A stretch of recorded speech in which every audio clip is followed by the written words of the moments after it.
Hey, how y'all doing this evening? Woo, March, still cold. It's fine. I'm Val the Voice Johnson, and welcome to March. Welcome to Women's History Month, and welcome to, I just say, all of the good things. I am looking forward to spring. It's been a long winter. And some of you guys are probably still experiencing winter around your neck of the woods. I don't know what's going on, but all I know is that it has been a very interesting transition from February into March. And I'm having a good time just celebrating and grateful that you guys could join me. We're going to be talking about some awards via the NAACP Image Awards. And then, of course, there's this beef going on between, I think, 50 Cent and T.I. But have you heard the song Let 'Em Know? That's the real question. I knew it was a big deal when I heard the song mentioned in a sermon. You probably are thinking, Val, that's not true. Yes, it is. Oh my gosh. And Coach Tony, he will be joining me in a little bit. But of course, you guys sit back and relax. It's another edition of Interludes Extra Presents Talk on Tuesdays, which gets kicked off. Where am I? Here we go. Right about now.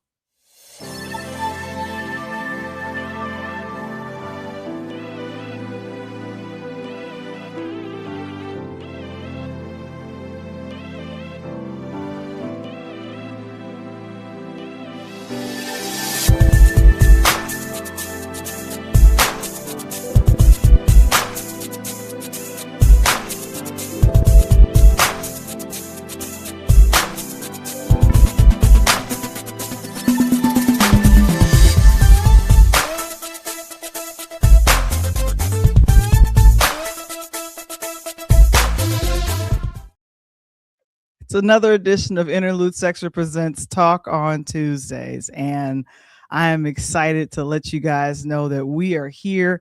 We are doing our thing. And of course, you know, I'm just happy that it's March. I don't know about nobody else. I'm just happy that in 19 days, we're going to be kicking off.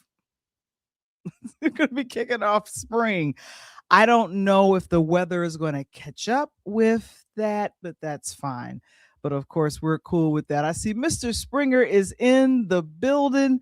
Thank you so very much for that. I appreciate you so much, Mr. Springer.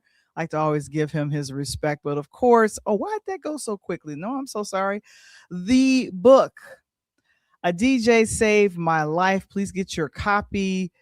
And I think now the book has been out for, as of this month of March.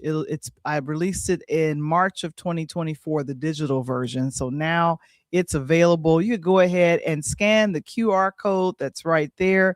And all I can say is support Black businesses, ladies and gentlemen. I just support Black businesses. And then, of course, I want to thank you guys. I think we're up to 20 members here on patreon.com. Did you know you can join Patreon for free? I didn't know that, but you can. And there's a lot happening over there. I think we're streaming over there as well. Get behind the scenes, podcasting tips, and more. Patreon.com/interludes. We have fun over there as well. And so, and you know what? I always forget about telling everyone about the Purple Robe Diaries, which doesn't make sense after it gets warm, but I think I'll be holding on to my purple robe all the way to May. And Key Spot, that is our affiliate sponsor. Share, Connect, and Grow. So excited. Cynthia McAllister, she's the one who designed my website. Yes, I'm always excited about that. And I want to tell you all about the morning meetup. Get your business accountability on today.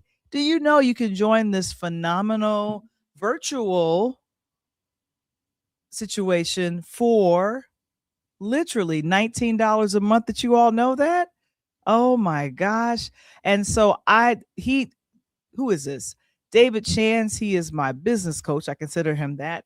And of course, he has the the model that says consistency is the only cheat code. It's the only cheat code. I love that. And so you want to go ahead and check it out. Scan the QR code. And of course, we want to let you all come on in. The Pull Up Podcast Show, I want to thank you guys for supporting Coach Tony. I got to get him to get me more photos. But go ahead and scan the QR code and start following him on IG at the Pull Up Podcast Show, all one word. And he went off and got a picture and everything. It's all cracking me up. And of course, the Interludes Podcast, that's the personal as well as the Interludes Podcast. And of course, I'm going to be doing more podcasting tips on the Interludes Podcast. So you go ahead and scan the QR code and check those things out, which is always fun. And of course, that's the website, purelightHousemedia.com, where there's more situations happening. Oh my gosh.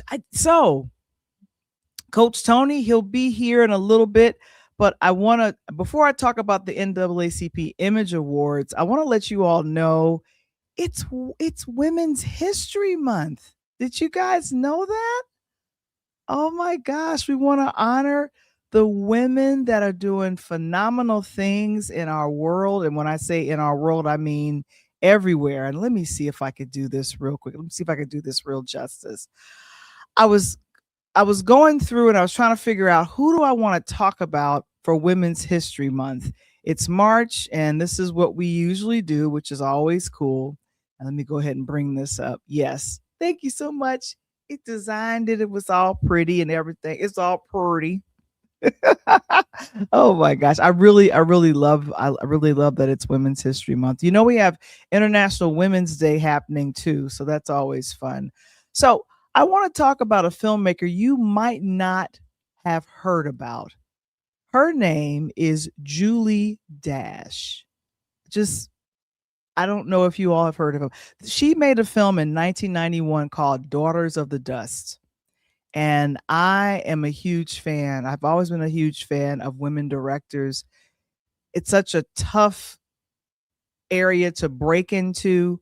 And then, of course, in honor of Women's History Month, I want to just let you guys know about Julie Dash and her 1991 film, Daughters of the Dust. Now, a lot of people, her name started to pop up again when Beyonce did Lemonade. And it was kind of inspired. Some of the things that Beyonce did in the video Lemonade was inspired by Julie Dash.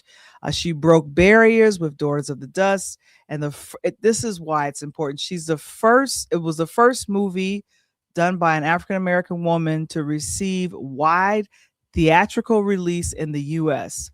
And that film is now preserved in the Library of Congress. I don't know how much longer that's going to happen, and has inspired artists across generations.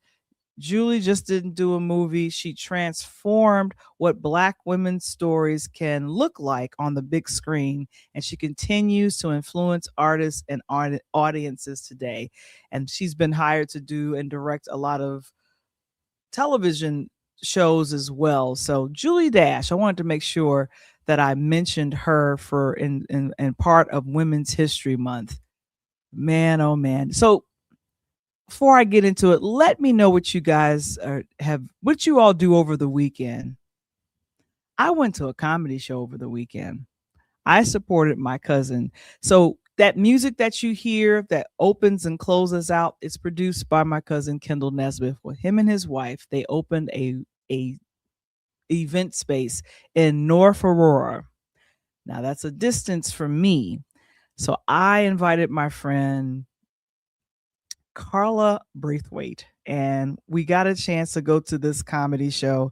Now here's the thing. We should have got a warning on the show, but it's all good.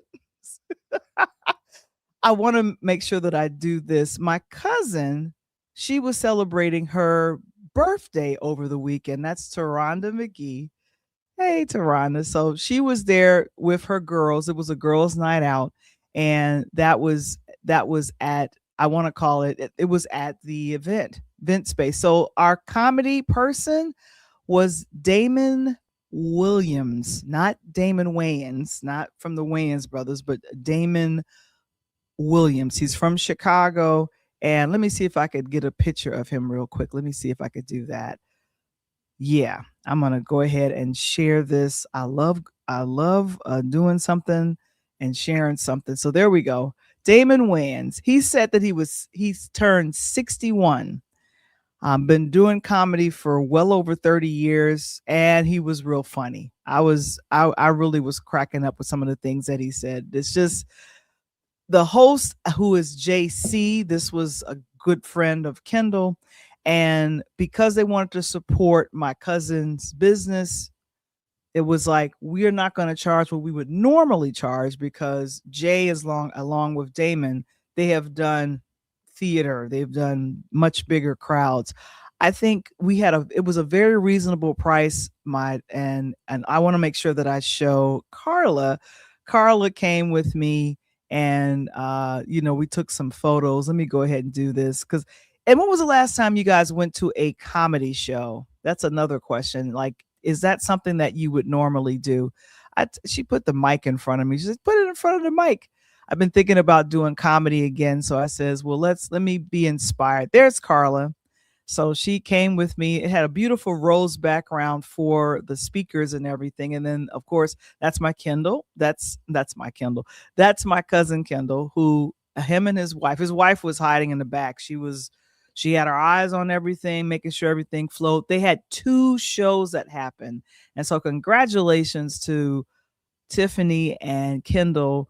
This event space has been open for a little over a year, and they just keep doing the thing. And I'm just excited. And I just wanted to give them a shout out. And I have to let them know that I told them that I was going to shout them out here. So, oh my gosh. Well, it's award season, and I am going to get into the beef of it all, but we're not going to get into that until I talk to you about the NAACP Awards. And that was over the weekend, along with the Actors Awards. It's the what is that called? The SAG Awards, but they changed the name to the Actors Awards. And so I don't know how many people got a chance to see the NAACP Image Awards. Did anyone watch it? I actually had Carla and her husband Curtis check it out. I was like, hey, can we watch it? And she was like, yeah, let's check it out. Who was some of the big winners of the awards? You guys are probably wondering. Well, I have to say, Sinners did really good. This seems to be, I want to say, a film that's been doing well. And what was this? This was, and I see Mr. Springer saying hello. Thank you so very much for that.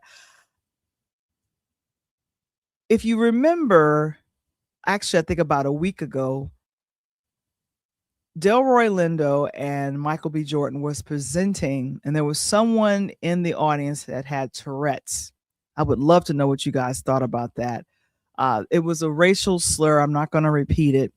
And the great thing is that Delroy and Michael B., they continued on. And so earlier this award season, it seems as though that Timothy Chalamet, a very great actor, he's in this film called Marty Supreme. Well, he seemed to be the front runner for winning Best Actor, but now things are starting to change. I need to show this, and this has been floating around online. I think, yeah. So at the Actors Awards, those are the awards that are presented by and voted on by other artists. Now, you at home, you guys got a chance to vote on the NAACP Image Awards. They had the ballot open up until, I think, a week before the show. And so they had a week of award shows for the NAACP Awards. And I was thinking, wow, that's kind of cool. Let me bring this up. I saw this floating around on Facebook and a few other places, and I was like, I wonder. Viola Davis, who was at both. Viola Davis was at the NAACP Image Awards, and then she was also at the Actor Awards. And oh my gosh, I have to show you. This was on, and they said, according to E! News and a few other places, Viola Davis has the best reaction to Michael B. Jordan's Actor Awards win. This was huge. This made news. I don't know if you got, and that dress. I don't do fashion, so many people come and go, "Oh, Val, you're going to talk about the fashion." No, I'm not going to talk about the fashion. But she looked regal. I love the dress she had on, and I'm gonna see if I can show the video. Hopefully, they don't strike me out for this, but I know I can show the photo. That dress was gorgeous. Complimented her skin. I was thinking, green is your color, Viola. Let's go. And when they said when the award, she was getting ready to read the awards, and man, oh man, it's like she tripped over her expression, and then before you realize it was she was kind of all over the place. But here's the thing, because of what happened with the BAFTA Awards, which was overseas, the British Film Awards, and because the BAFTA did not edit out the racial slur, but they edited out other things. And why is it okay for that to happen, overseas? And then that's not going to happen at an NAACP Awards or the Actor Awards. But oh my gosh, why did that happen? But here's the thing. Deon Cole did a prayer, and he was the host for the NAACP Awards. Now, they got some of the people were a little angry at him. And when I say angry, they were angry. He made a joke about Nicki Minaj, and I guess I think it's Barb's people that love Nicki Minaj. They went after him, but they went after him a little too strong. It was kind of, we're going to be mean to you. We're going to fine you. Let me bring on Deon Cole. Deon Cole was from Chicago. So I love him. And I don't think his opening monologue was that long. And okay. It was a mess. Yeah, it was messy. And he did this prayer, and I was thinking, is he gonna catch something for this?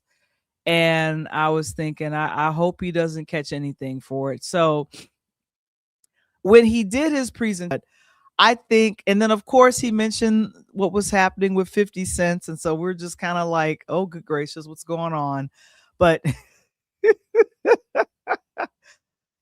ladies and gentlemen, these are jokes. You don't threaten someone's person over a joke.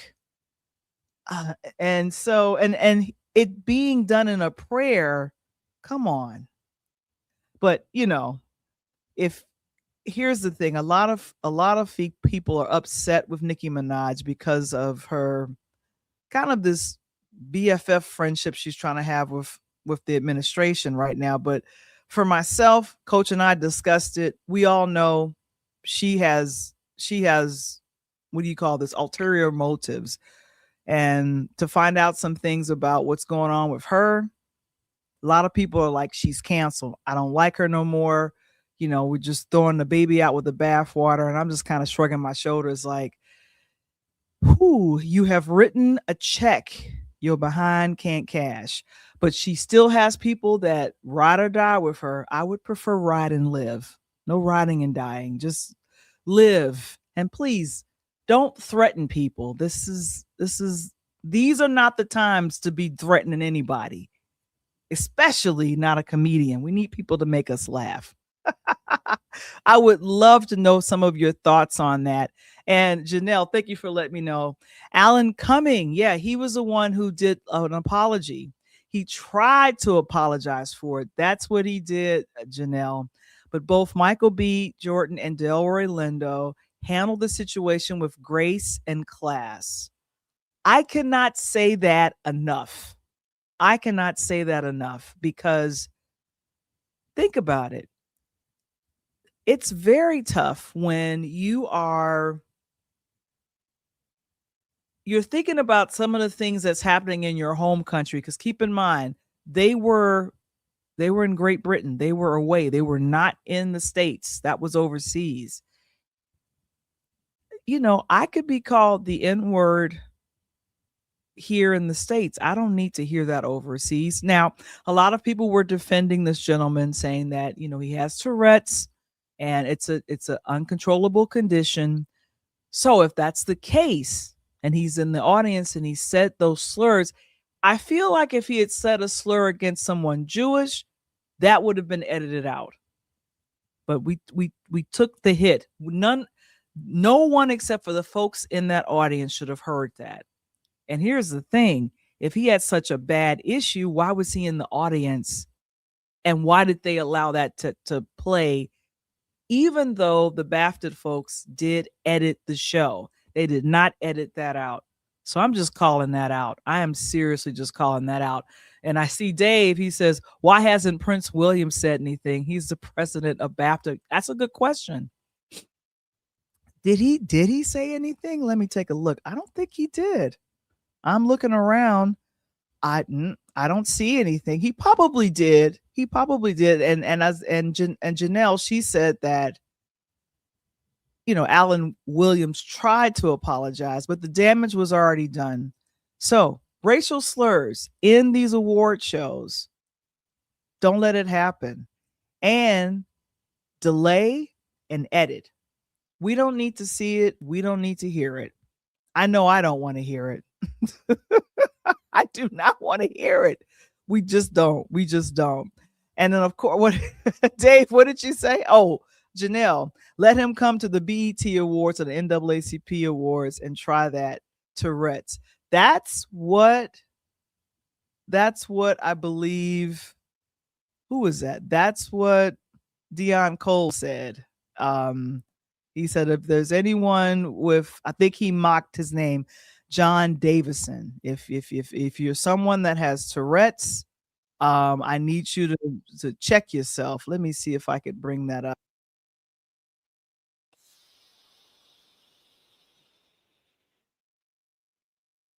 Yeah, let me see if I can bring it up. They better double up on it, Lord.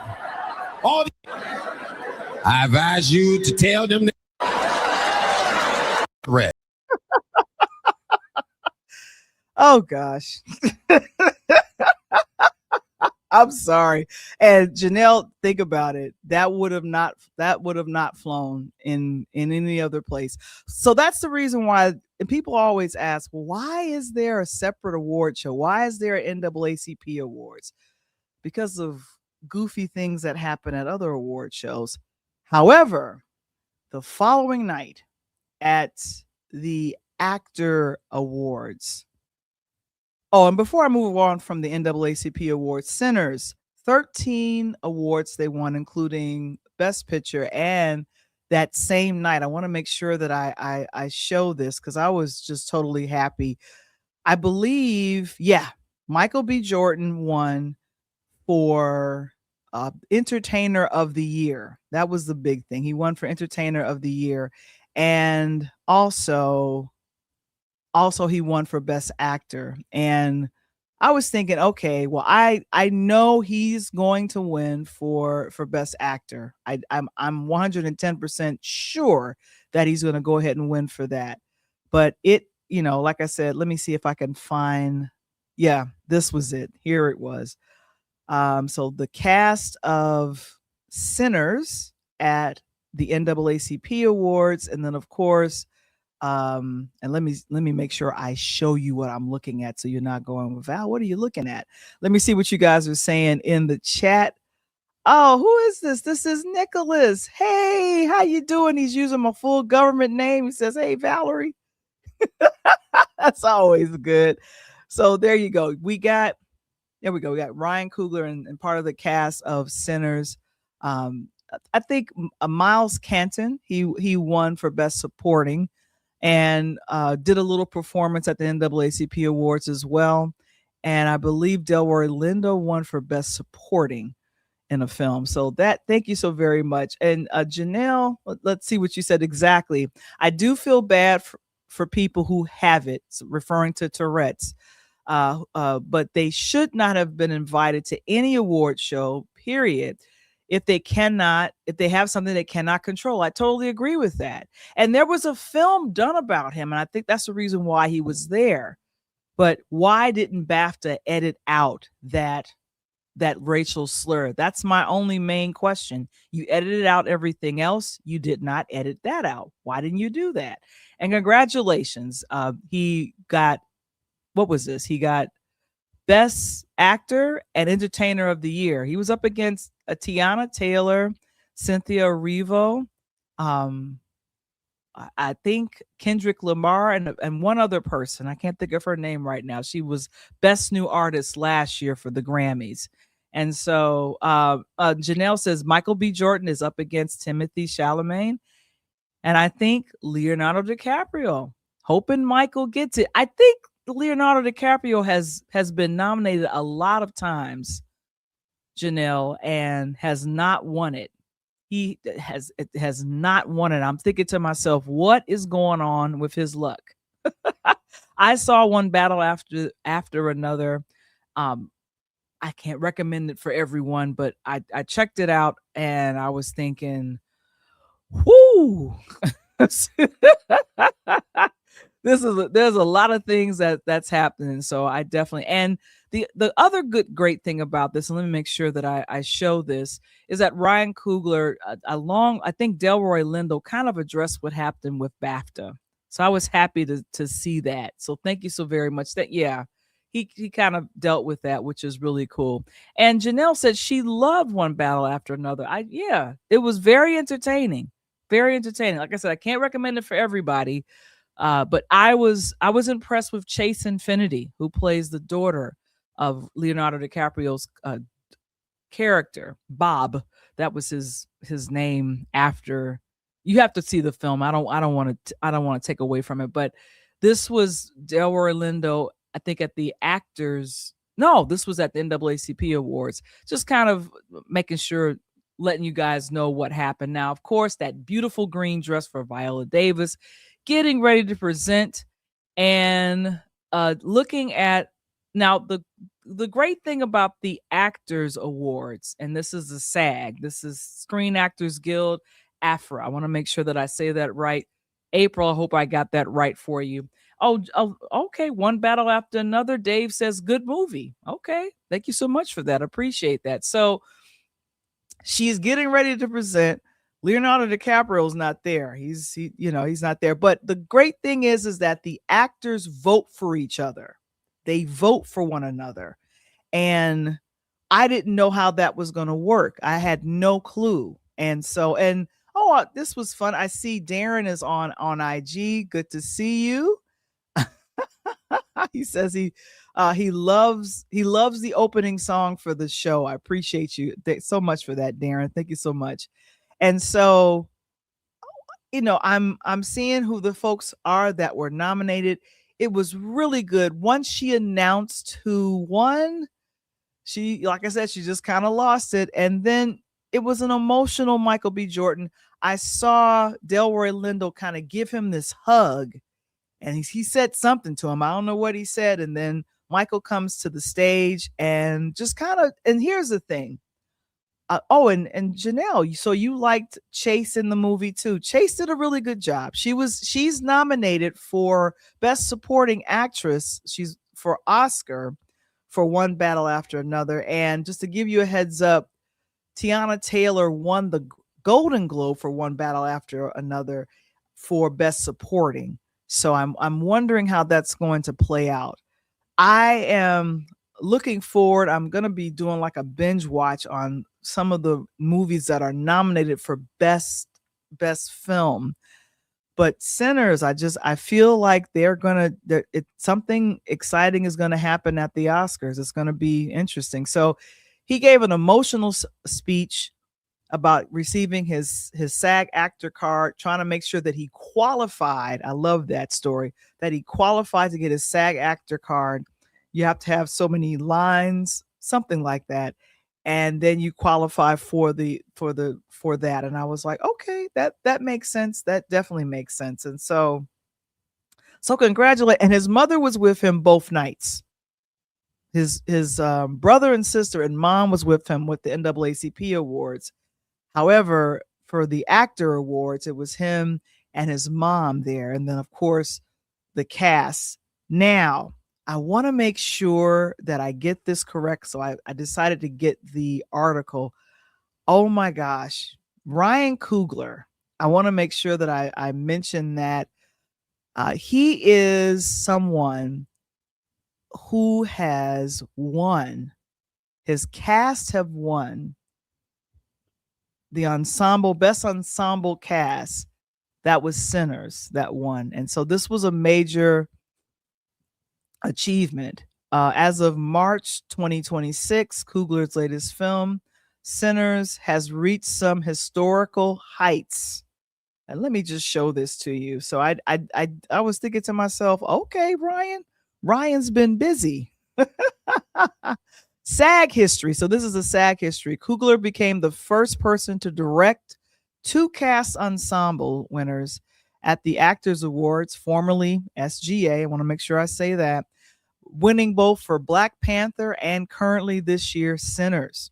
BAFTA win. He became the first Black filmmaker to win the BAFTA for Best Original Screenplay for Sinners. And the big thing, I want to make sure I make this real big so you guys can see this. Creative ownership. Coogler negotiated an unprecedented deal with Warner Brothers for Sinners, which includes full ownership reversion to him 25 years after its release. That does not happen, ladies and gentlemen. That does not happen. What happens with filmmakers is that who ends up owning it is usually the studios. But he worked it out where that title will come back to him and he'll have that ownership. Now, I think he'll be in his 50s or 60s when that happens, but congratulations. That's major. That is super duper major. Oh my gosh. Well, you know what? I'm going to take a little bit of a break. I just wanted to make sure that I talked about all of the things that happen with the award shows. And of course, if you haven't checked out Sinners, you should. My friend Carla was asking me, she says, I don't know if I want to see that. I was like, that's fine if you don't want to see it. But I told her you should watch it up to a point. And if you don't want to see everything else toward the end, then turn it off. But the very beginning, the setup is good. The cinematography is great. So you want to check that out. But One Battle After Another, that's another good one that I saw. Marty Supreme, I just saw that over the weekend. Timothy does a great job. So here's the thing. I wanted to see all of the films. So if the people that I want to win don't win, I don't get mad. I protect my heart like that. There you go. Oh, it's time to talk about a beef. I don't want to talk about a beef. I don't want to talk about a beef, but we'll be getting into that a little bit just after this. Come on, Tony, let people know what you got going on. Here we go. Hey, I'm Coach Tony, and this is the Pull Up Podcast Show. For every Monday, we break down the game quarter by quarter and give you information as well as break down the culture. Join us on the Pull Up Podcast Show. Pull up, pull up. It's the Pull Up Podcast. It's the Pull Up Podcast. It's the Pull Up Podcast. Pull up, pull up. Bounce the boys and Coach Tony, you know. It's the Pull Up Podcast Show. I said bounce the boys and Coach Tony, you know. It's the Pull Up Podcast. Welcome back. All right. You know what? Before I get into the beef, a little bit before I get into the beef, the 2026 Rock and Roll Hall of Fame. Have you guys voted for who you want? I was told about this from Coach. I was very happy to talk about it. And the Rock and Roll Hall of Fame has they allow folks to vote on it, which is really cool. I went ahead and put in my vote for, you could vote up to for 7 people. And I think it's daily, I'm not sure. But the leaderboard as of yesterday, because I voted yesterday, Phil Collins. Come on. Phil Collins, Genesis. You know how many hits Phil Collins had in the 80s? And of course, In the Air Tonight. That's what made Miami Vice cool. New Edition, who is currently on tour with Tony Braxton and Boyz II Men. They're number 2. Pink. I like her. Pink is in the running. Luther Vandross. And who remembers Billy Idol? Eyes Without a Face. Anyway. What do you all think about it? Who are you going to be voting for the Rock and Roll Hall of Fame? Oh, I'd like this. Janelle says, I love Phil Collins too. Yes. What was the other song that he did with Philip Bailey? She's an easy lover. You got your hold on you, believe it. I used to love that song. And then, of course, Phil Collins, Studio. Oh, my gosh. I'll sit here and sing the whole situation. Oh, my gosh. And yes, New Edition and Billy Idol, too. Big fan. Lauryn Hill, she's in the running. She's at 97,000 votes. We need to get her up there. Mariah Carey, where is she? 112,000 votes. Wish she could get up there a little bit higher. Wu-Tang Clan.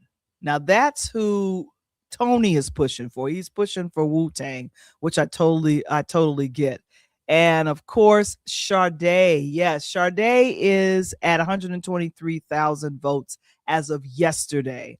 And so Janelle, she says Sade, Lauryn Hill, and Billy Idol are my top.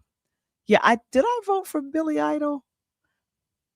Eyes Without a Face was my jam. That was like 82 or something. 82, 83. That was my jam. And that video was fun too. Luther Vandross, I do remember voting for. Sade, Phil Collins, New Edition, Lauryn Hill, and I actually voted for, I think it was either Wu-Tang Clan or Mariah Carey. So you get 7 votes. So right now, the total votes is at 1.8 million. And let me make sure that I get the website to you guys, but you literally just go and vote for who you want, because these are the folks that are in the running. There is Shakira, she's in the running. Jeff Buckley, Oasis, Melissa Etheridge, she is in the running. Who else? The Black Crowes. Hey, little thing, no, I'm so hard to handle now. It's a real. I remember them. That was like 91 when I was in college. Oh my gosh. And Janelle, thank you so very much. Let's do our voting, because anything that allows me to vote, I am down for. I don't know about you. So that's the 2026 Rock and Roll Hall of Fame. You can go ahead. What is it? I think it's Rock and Roll. What is it? Rock. I got to look and see what the voting thing is. Let's see, 2026. Let's see, Rock and Roll Hall of Fame voting. Okay, let's see. I think. All right, so yeah, the ballot. They have the ballot, and where can you get the ballot is the question. All right, let's see. Here we go. Here we go. So vote. Rockhall.com. Let me bring this right up for you guys. I am so excited. So you want to make sure that you get your vote on. Let me make sure that I show this. So it's vote.rockhall.com. Make sure that you guys go ahead and vote. Vote. Wait a minute, Dave, you're voting for Cher? What in the world? Coach, who you voting for the Rock and Roll Hall of Fame, man? Who you voting for? I'm with Dave. I'm going to vote for fine ass Cher. She's not on the ballot. I don't think she's on the ballot. I don't care. 70-some years old with a 39-year-old boyfriend. Cher got all my votes. They said, "Oh, mama fine too," at like 89. And then Kevin said, "I think Phil Collins needs to be in the Hall of Fame. I can feel calling in the air tonight." You are so corny, Kevin. I love it. Let me tell you something, Kevin. I don't mean to date myself, but I got a chance to see him with Genesis and Sting back in the 80s. You saw them? Yep, saw them at Poplar Creek in Chicago. Remember that Creek? Is wonderful. Yeah, that was a hell of a concert. That was way back in the day when he actually pulled the guy on stage and sang Into the Air, the true story about losing his cousin and what the guy did to him. The guy came up on the stage and sang to him, had no idea what he's talking about. The dude started crying and he told the story. He had to follow along. It was pretty amazing. Mm-hmm. So I've placed it in the chat, Coach, that you can go and vote for who you want. And I love that they have the fan vote. So I have that. It is vote.rockhall.com. You guys can go ahead and get it out. And then Kevin gave you a compliment. He said, "Nice, Coach. That must have been a fun concert." Oh, yeah. Yeah. That's when, as I tell the kids, that's when bands really played music. Back in the day when people do what they do, which is really cool. And I'm, like I said, I'm just really having a good time and happy that I voted. I got my votes in, and I think you're allowed to vote ever so often. I think that's how it works. All right, Coach. You are here right on time to discuss I always say right on time. This situation right up and through here. Now, I'm gonna back away from the mic. What's going on here? Hey man, let me tell you something. Today, and I think I sent it to you and Kevin, got an opportunity to listen to the real T.I. just kind of go off about situation on the Rodriguez show today. And but for those that are listening, it's kind of rewind the tape so everybody's kind of caught up. I'm sure everybody's caught up by now. 50 and T.I.'s had this beef. And basically it started as a mistake. But it lets you know, Val, how a mistake can go the wrong way. Like they say about text messaging, right? If you've never seen that funny one, and Kevin, you probably seen this, the Key and Peele funny one on text messaging. Have you ever seen that one, Val? I think I have. I have. Crazy. Yeah, he sends a message out, then Key picks the wrong message up, and he thinks he's talking about it, and they're ready to have a fight. He puts a bat with some nails in it. He's talking about buying him a drink at the bar. He shows up. He's got a girl, and he's got a bat.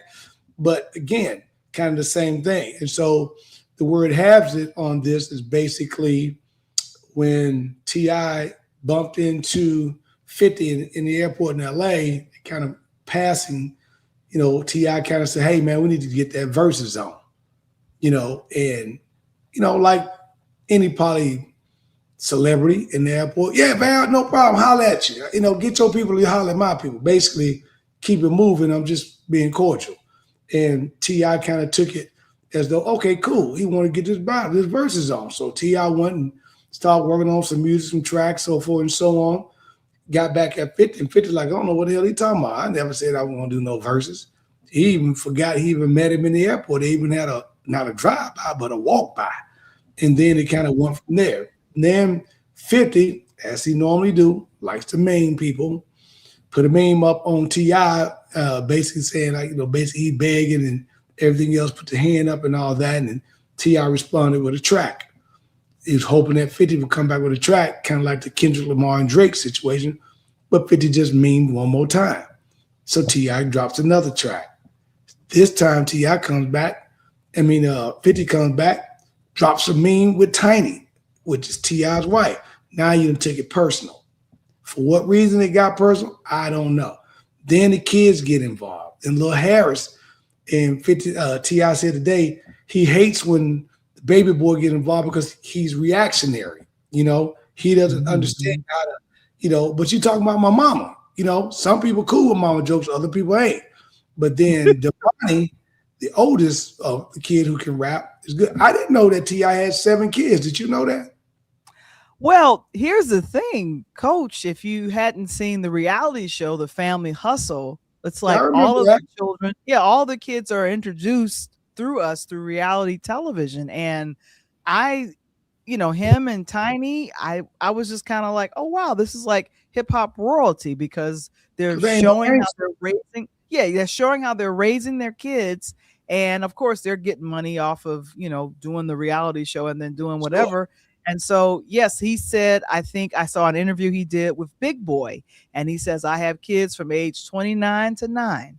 Yep, 29 to 9, right. Yep, yeah, and I got grandkids. I think he said 5 grandkids or 4 grandkids, going to be the 5th.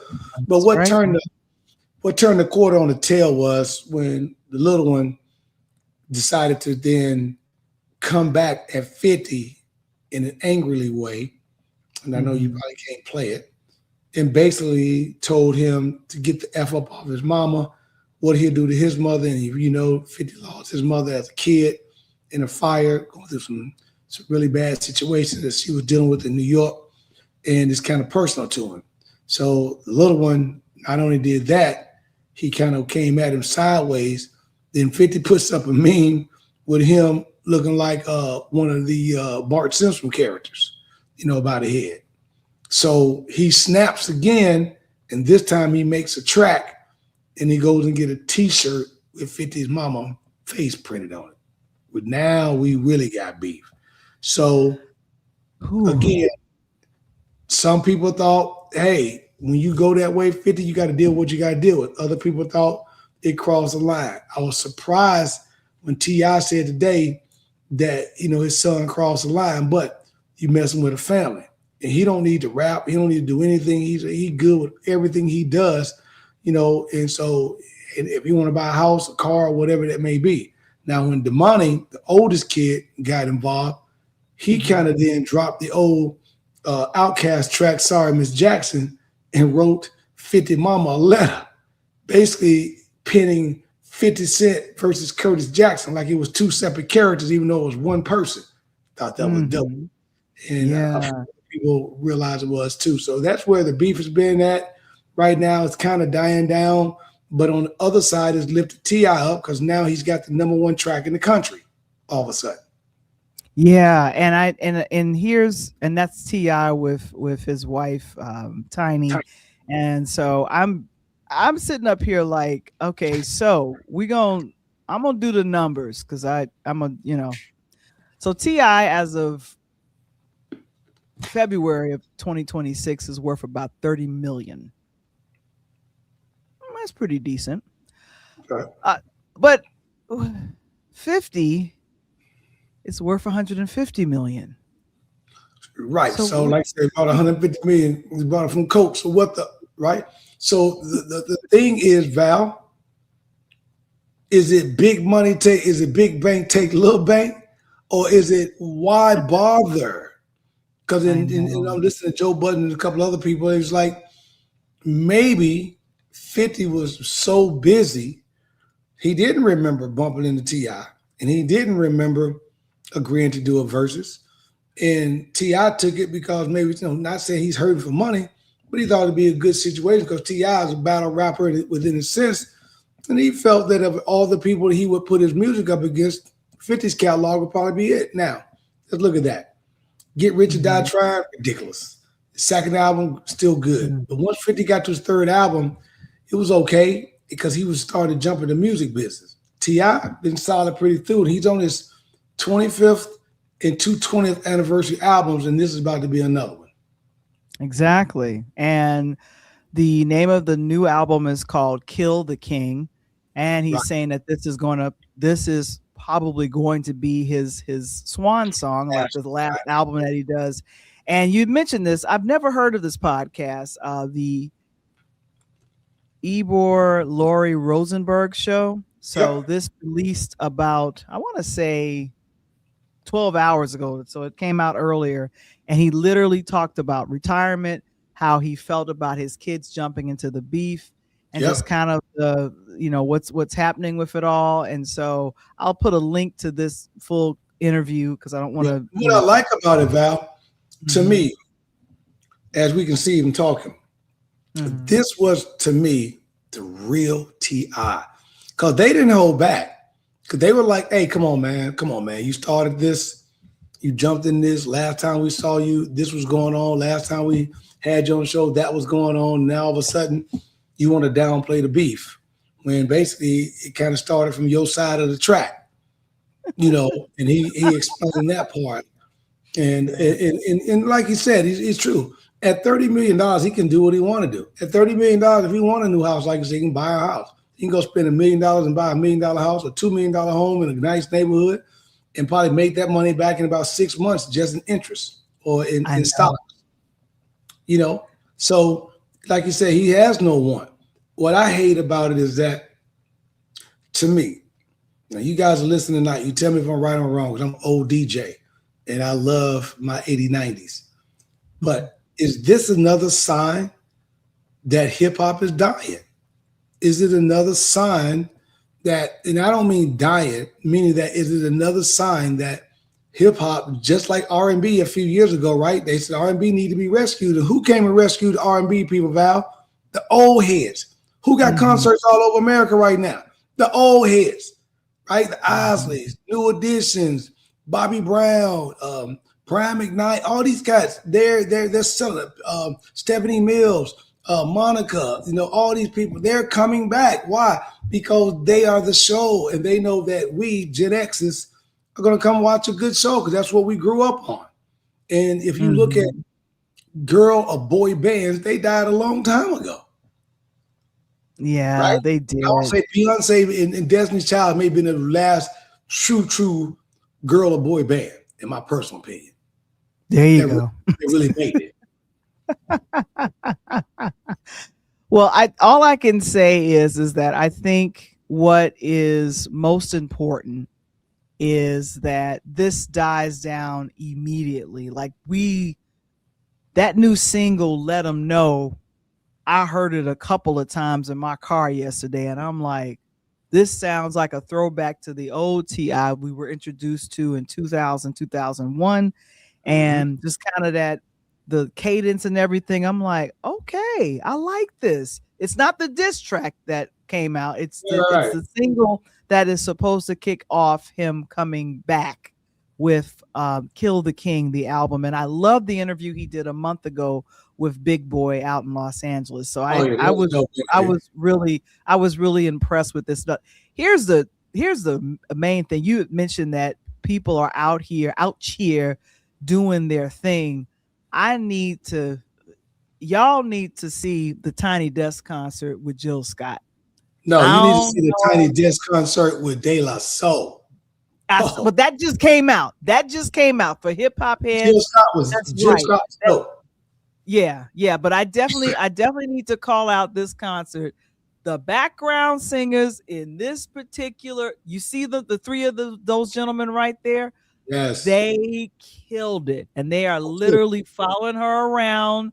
I think she did a porch concert, which was fun. Nucci on the porch. I love Nucci on the porch. That's right. So she has been out here doing her thing, and I am here for it. I am loving the love that you guys are showing her. And then you said De La Soul. When did that Tiny Desk concert come out? Dropped earlier this morning. It is dope. I listened to it twice already. It's dope. It gave you a feel of yesterday, a feel of used to be, and a feel of tomorrow. And then they played some old Isley tracks, some Teddy Pendergrass. They played some Rick James, crazy. Just let you know the samples, and people think it's this and that. And I tell these young guys, man, go listen to the samples. Find these tracks that you loving, and then Google the track, and then take the time. I remember one thing a while back on our podcast. You said something kind of interesting. I said, wow, that's amazing. I'm surprised Val didn't go down that road. But you mentioned that years ago, as you were DJing and trying to DJ, you would grab an album and you would read it on the back, cover to cover, top to bottom, to know who was the percussionist, the drummer, producer, and everything else. And then it taught you as you start to do that and you start to find out the producer was on multiple people albums, the producing different bands, you're like, oh, it was shocking. That's the same way, that I feel. And that's why I want to know, in a nutshell, with the T.I. and the 50 thing, is it going to kill or hurt any of their careers, or what should be the going forward to that whole beef? Yeah, that's a really good question. I think it should be focused on performing. They need T.I. I want you to check this out here before I go into this. They just told them to wave their hands, and they are just into it. So I'm just like, have you not seen this yet? This is my first time seeing it. I have it on mute for copyright. For copyright issues, I have it on mute. But like I said, they want old school. They like, when I say De La, you say so. De La, so they even pan to the crowd. I've never watched. I think the only time I've ever watched Tiny Desk that they've ever panned to the crowd, because I've always wondered what the crowd behind them look like, whoever they're singing to, and because I've seen Louis Vega DJ in New York in the window, and they pan. And you think audience there is actually outside, and but they got a crowd in the building, and they had a concert. I mean, they wave your hand in the air, wave like you just don't care. You remember back in the day, if you're ready to rock, you get down, just somebody say, "Oh yeah, oh yeah." Somebody So if you guys go ahead and subscribe to, I think it's NPR Tiny Desk Concert. NPR Tiny They have Desk. a lot of great. They have a lot of great. Let me tell you the best there, hip hop. If you want, and I'm gonna give it to you in order. The De La Soul was good, but if you want to listen to a dope ass Tiny Desk concert, pull up Scarface, because he killed it. I mean, KILT killed it. Scarface on the Tiny Desk. I mean, when I say he dropped cuts, and he even had his little son come up, who's now a young artist, his face dropped some old tracks that was like, ooh wee. And I think that night he went like 130, 200,000 overnight. Oh, like, nice. Yeah, it was like ridiculous. Okay. I mean, that's what's De La Soul. Yeah. So that you see what I'm wearing right here, part of the Tribe Called Quest. Good. Tribe Called Quest. And here's a little fact that you probably didn't know, since you mentioned a Tribe Called Quest. T.I. was on the same label as Tribe Called Quest, and Q-Tip, he wanted to be named Tip at first, but then he had to change it to just T.I. because I totally forgot about that. So I'm like, so here's the thing. Let me answer that question. I think this is going to get squashed now, that especially that T.I. spoke out about it recently and just said that I don't want this to continue. So he said that. And here's the thing. T.I. was up for a role on one of the shows that 50 Cent produced, but it was in the Power universe. He was going up for the lawyer role that Clifford Method Man. M-E-T-H-O-D, man. M-E-T-H-O-D, man. Man. That's Val. Hey, that's my boy. So, but again, Val, that's what I'm saying. And you kind of alluded to it. T.I. really can't do anything to hurt 50, because if 50 doesn't want to put another album out, so what? He ain't put one out in a long time, right? So that's not going to hurt him. And because he's doing a hell of a good job with the Power Series / BMF / Raising Canaan / this / that, because he's doing a hell of a job there, he's got a completely different audience. And he's got an audience over there who don't listen to T.I. or don't listen to the older music, and they love what 50's doing. So that's on the T.I. side. Whereas on the 50 side, 50's got enough credit, Hollywood credit in Hollywood, that he can make it difficult for T.I. to be in another movie. And who wants that? Who wants that? I know I don't want that. Hey man, I love the King of the South, man. Let me tell you something. I know T.I. gave himself that name and he deserved it. Without him, ATL don't really jump off. Now, I'm not saying that there was other rappers that was dope. I'm a big time Goody Mob fan. Who that looked in the window? Pow. Nobody now. Hey man, they was in Andre 3000 and Big Boy.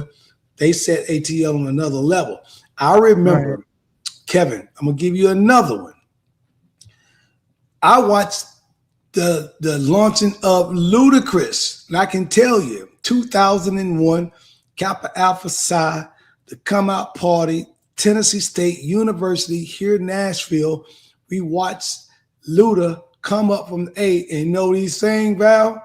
What? I want to lick you from your toes. I want to move over down to the floor. Man, 2 weeks after that, that he was in Nashville, we heard his record on a radio station. And then Luda been balling since then. Yeah, but here's the thing. What do T.I., Luda, and 50 all have in common? They both are musicians who have acting careers. Exactly. You people, I feel like this. People like Ice-T, Queen Latifah, Will Smith have Cool J. People have, those guys have paved the way to say, if you want to have any kind of longevity in the entertainment business, you're going to have to diversify your talents. But if you put those three together, what you just asked, okay, here's a difficult question for you then. All right. Rank those three in terms of music, then rank those three in terms of movies. Now, the three that I mentioned regarding Ice-T, just T.I. No. Oh, just T.I. Okay, T.I., Luda, and 50. Rank them in terms of music, and then rank them in terms of the movies industry. Okay. So T.I. would come in number 3 regarding the acting. And because I think I've seen him in a couple of things. I liked what I've seen him in, but it hasn't been a lot. And then of course, he's been doing comedy. He says he doesn't do both of those things. So I totally get that. And then Kevin, he says Ludacris has had an illustrious rap career. Was happy to see him perform at the NBA All-Star game. He was there doing that. I appreciate seeing that as well. I would say Luda is probably right behind T.I. for entertainment. Hold on, no. You told me. Hold on. Oh, you're doing. Okay. No, get back over. Quit crossing the yellow line. Okay. Stay in the music lane. So I'm staying in the movie. Stay in the music lane. Oh, okay. So I'm gonna. I'm sorry. Use the movie. Okay. So wait. I'll do the music first. So the music or the movie. Which one you doing? I'm gonna do the music first. So okay, do the music. You stack them up in the music lane. Yeah. So I would do. Ooh, that's weird. Okay. Who do I like more? I gotta go through with that. Who do I like more musically? So Luda would be number 3. T.I. would be number 2, and 50 would be number 1 of the three. We'll do that. Entertainment wise, and I think about box office and all the rest of that, T.I. would be number 3. This is movies and entertainment. Luda would be number 2, and 50 would be number 1. I put 50 number 1 at both lists. This is kind of weird because 150, he's worth that amount, but he has generated more jobs for actors. In fact, there was a picture between 50 and Tyler Perry, and he says, we've hired the most black actors, of all time. And I was thinking, and Black Hollywood, and I was thinking, okay. And Kevin is saying T.I. and 50 should squash the beef. They're too old for this. Yeah. It's gonna get squashed. Now, who are your lineup? Who's the lineup? So I'm gonna go to the movie first, and I'll come to the music last, being on the DJ side. There you go. on Okay, what you the got? movie side, to me, is Luda because of the money he's made on X and the series. I don't So care he's about number one. He's number one. to me. I don't Okay. care about the Power Series. I think the Power Series was great. I think what he did with Empire was great. But that X series, the people they bought to the box office and watched it, they on what? X number 10, 11, some shit like that. Not X. You mean Fast and Furious? Yeah, I call it X, but Fast and Furious. Oh yeah, because there's another franchise called Triple X or X, and that's the other same guy too. But go ahead. Yeah, but Luda, on the Fast and Furious series, they on like 10 series. You know what I'm saying? So and it's great. So in terms of job, Luda had his hand in a lot of those roles of giving people jobs. So if you really wanted to say Luda did, he may not have been a director, but Luda was directly involved in giving those people. Of course, you go him and Tyrese and what's my man's name? I love him, who the main character. But that X series was huge and the notoriety worldwide. Then obviously with 50 jumping in with what he did and the money he bought from Vitamin Water and turned it over to the movie industry, and then he did everything he did from Empire, then on through whatever. And then of course T.I. is still young in the game. Even though T.I.'s got some good movies, he's just been young in the game, still trying to get his foot wet and move on. Musically, I would have to say Luda would be in the third spot for me, even though he's got a cold rap. I just think that after his second album, Luda jumped to the movie industry and he never jumped back to music. And that's where it's at. And again, as I mentioned earlier, I mean, love me or hate me, I got to put the King of the South on top. I love the Get Rich or Die Trying album. Yeah, but I think to me, T.I. hands down on the music side, and I think that may be why 50 don't want to battle. I think with that album, those three albums that T.I. dropped and the shit he had, the people he brought in, I mean, with Goody Mob and his whole crew, and then he was instrumental in launching. T.I. was the reason why the Dirty South got a hold of the game when the East Coast, West Coast rap beef was going on. T.I. held the South down. T.I. was the man coming through the ATL, doing everything he had to do. And then he able to put Big Boy and Dre 3000 on, and then he kind of went from there. And then they kind of spread out, and then Atlanta was the shit. And then it went back down to Texas and so forth and so on. So I think in terms of an impact to a market and an impact to a era, I think that late 90s, early 2000, I got to give it to T.I. I think he impacted Atlanta, Georgia more than 50 impacted New York, because 50's situation, New York is New York. And if you're going to impact that, you got to go back. You know what I'm saying? You got to be able to take out Rakim, KRS-One, like you mentioned, DMC, Cool J. I can just go down the list. Grandmaster Flash, all those guys. Yeah. But see, Atlanta don't have that. So when you talk about Atlanta's rap history, there's no, for example, I could talk about New York's rap history and never mention 50. That's how deep New York rap history is. That makes sense. That makes sense. I cannot talk about Atlanta rap history without mentioning T.I. It's impossible. Okay. It's totally impossible. Now I am willing to take a hit for this. I'm probably only going to do a little bit of it, but because I'm the DJ. What happened? Because I'm the DJ. You did. There was like several videos of people kind of listening to this. I think this was produced by Pharrell Williams.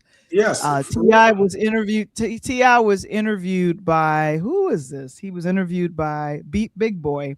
And he said, I've never experienced this. And he said, I don't normally do this. But when he was saying that the song was produced on a,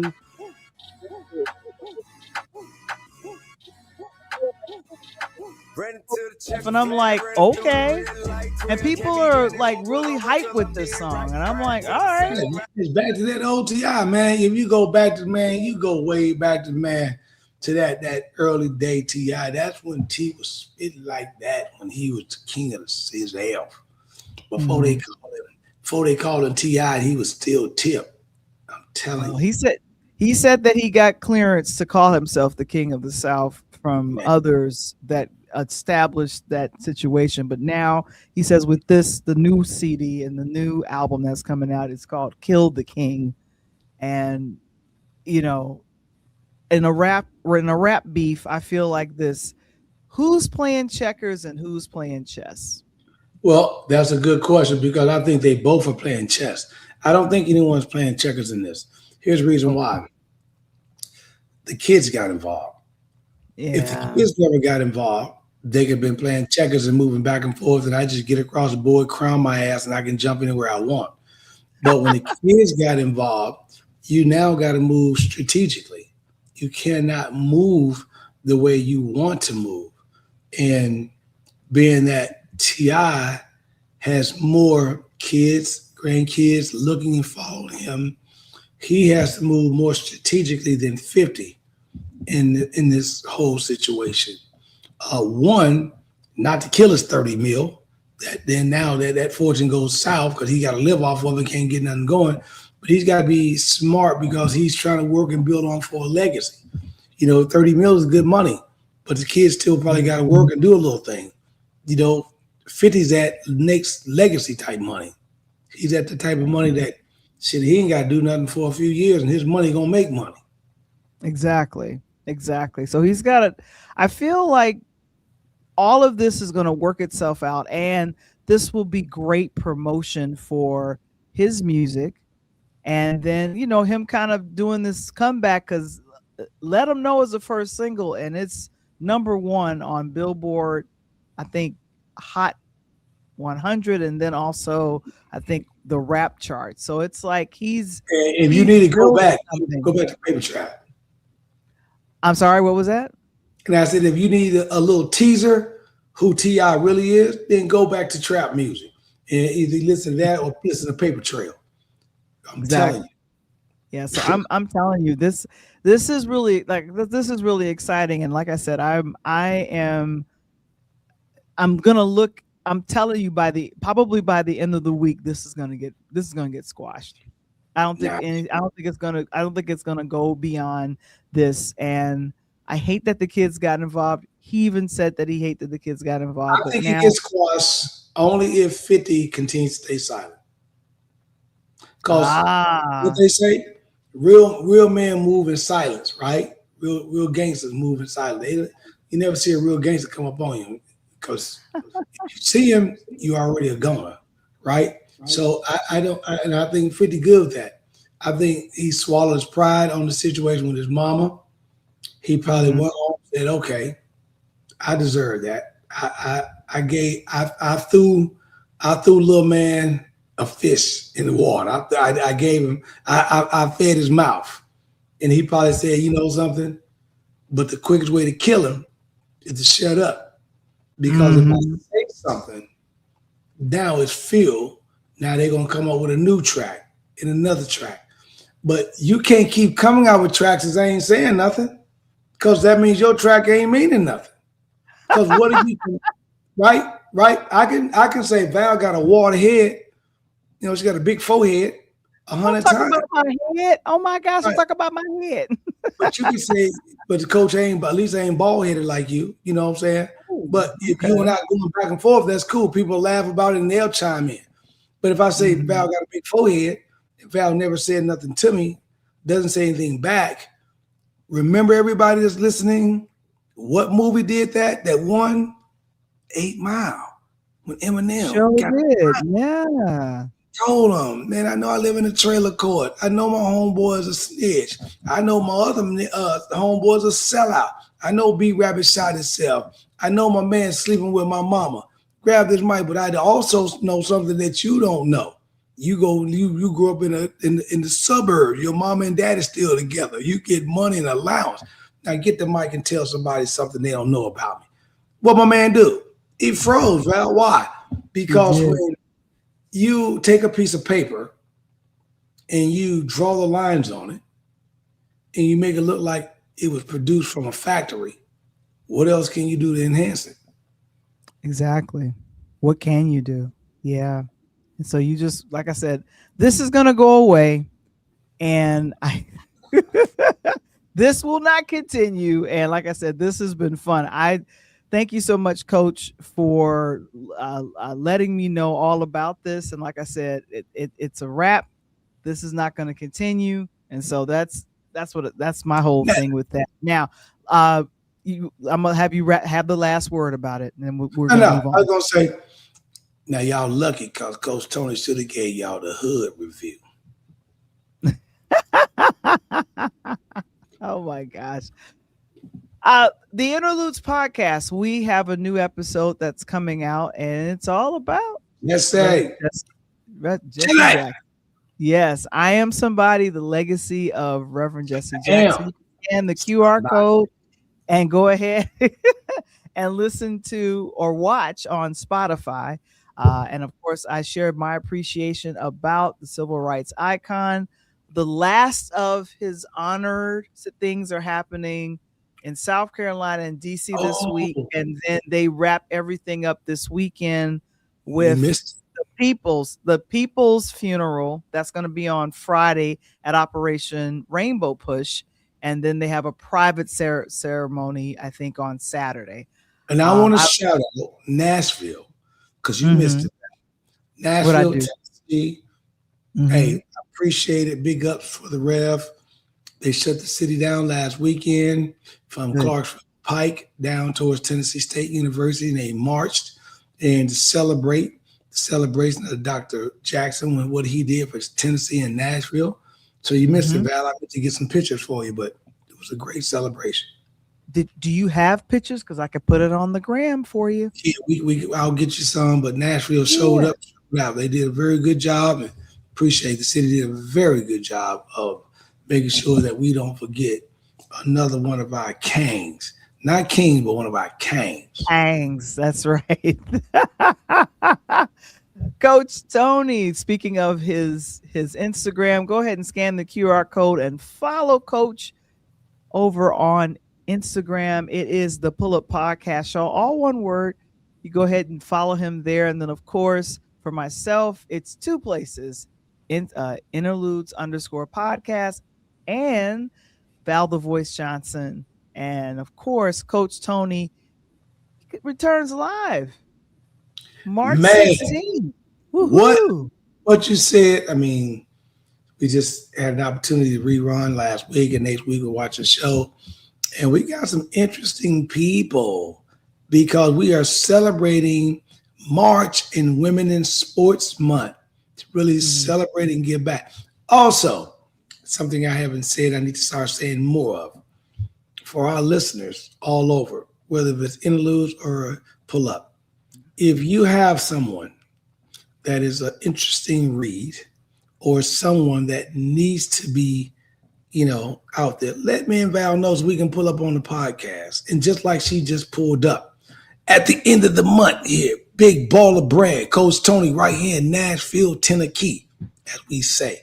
We're going to have on Saturday, March 28th, a middle school all-star game representing some of the best middle school kids in the Middle Tennessee area. That game will kick off at 2 p.m. at my high school, St. Cecilia High School, Nashville, Tennessee, followed by the girls all-star game. And boy, we have some good talent coming in there.